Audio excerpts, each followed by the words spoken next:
श्रीराम जय राम जय जय राम.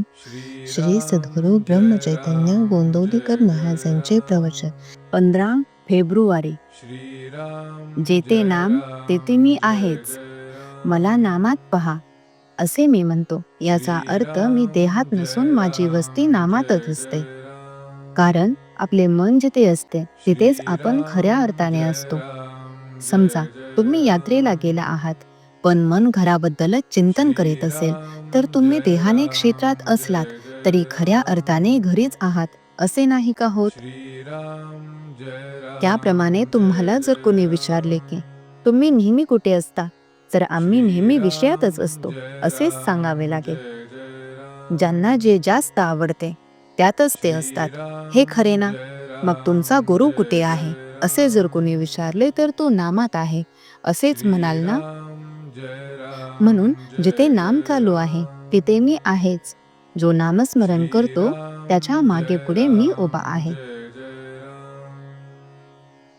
शास्त्री पंडित म्हणतात की आमच्याकरिता ज्ञानमार्ग आहे, पण त्यांच्या लक्षात येत नाही की तो अत्यंत कठीण आहे. त्यात अभिमान नष्ट होण्याऐवजी वाढण्याचा संभव जास्त असतो. ब्रह्म सत्य जगत मिथ्या हे तत्व त्यांच्या बुद्धीला पटते, पण त्यांच्या अनुभवाला मात्र येत नाही. जग मिथ्या आहे असे ते म्हणतात, पण आपल्या देहाला मात्र सत्य मानतात. नुसत्या विचाराने देहाचे मिथ्यत्व अनुभवाला येणे अत्यंत कठीण आहे. कर्मठ लोक म्हणतात की आम्ही आमच्या कर्ममार्गानेच जाणार, आमचा नामावर विश्वास नाही.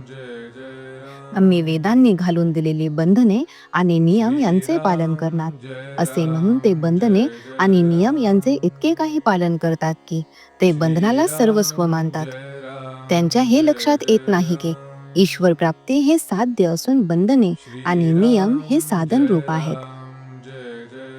साध्य साधण्यापुरतेच बंधने पाळायला हवीत. फुलझाडांची बाग रक्षण करण्यापुरतेच त्याचे कुंपण सांभाळायला हवे, पण ते कुंपणाला सर्वस्व मानतात. त्याला खत पाणी घालून वाढवितात, आतल्या बागेकडे लक्ष देत नाहीत.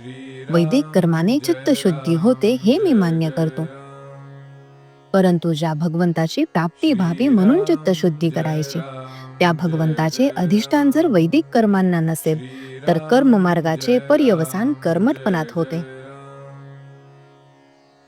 नामावर विश्वास नाही असे ते म्हणतात, पण संधीच्या किंवा कोणत्याही वैदिक कर्माच्या सुरुवातीला ओम केशवाय नमः असे म्हणतात. ते नाम नव्हे काय? वेद म्हणजे भगवंताची स्तुती होय. ती करीत असताना आपले लक्ष शब्दांकडे नसावे, त्यांच्या अर्थाकडे असावे. अर्थ न समजला तरी भगवंताकडे असावे. राम नाम हे ओंकाराचे स्वरूप आहे.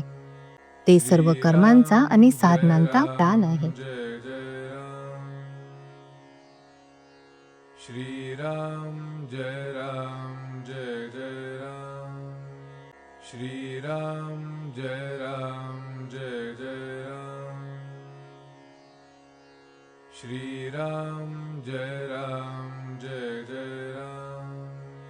श्रीराम जय राम जय जय राम. श्रीराम जय राम जय जय राम. श्रीराम जय राम जय जय राम.